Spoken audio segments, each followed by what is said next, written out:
Let's look at the dataset once before we move forward. The dataset most of the times is going to have this structure. In the columns, you can see that we have different variables such as order line, order ID, order date, sales amount, and quantity. These are also known as fields. So the fields will be available in the columns.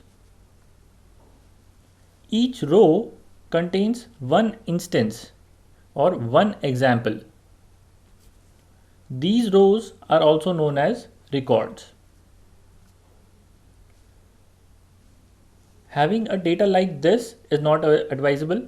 That is, we should not have fields in the rows and records in the columns, because then Data Studio may not pick up the variables properly. So always try to have your data in this format where the fields are in columns and records are in rows. The other thing that you must know is that within variables there is a classification of dimensions and matrix. Dimensions are those variables which contain categories such as male, female, or item name, or color, etc. Basically, these are things which are not measured on a numerical scale.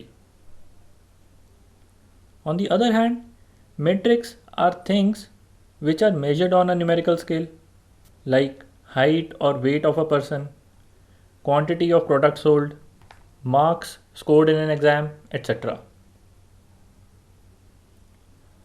Although Data Studio automatically identifies which variable is a dimension and which is a metric, it sometimes makes a mistake. For example, if you have a column like this order line column containing a set of numbers used to identify different transactions.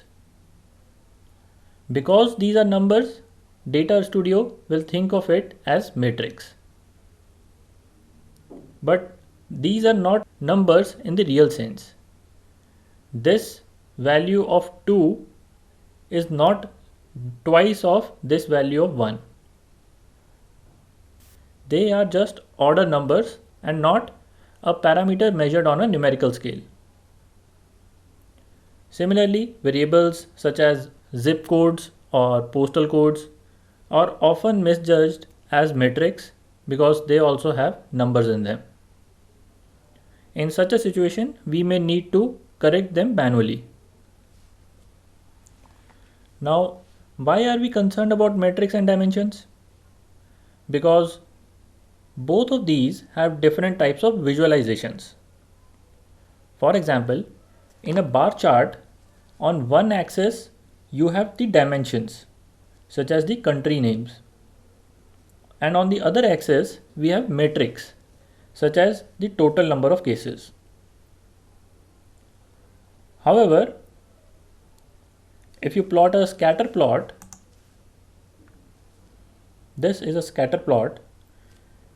This kind of chart has metrics on both the dimensions. So we will discuss all these chart types later, but remember that we need to specify which variable is a dimension and which is a metric, so that we can correctly use that variable while using that variable in a chart. That's it about the dataset structure and the terminology of dimensions and metrics. See you in the next video.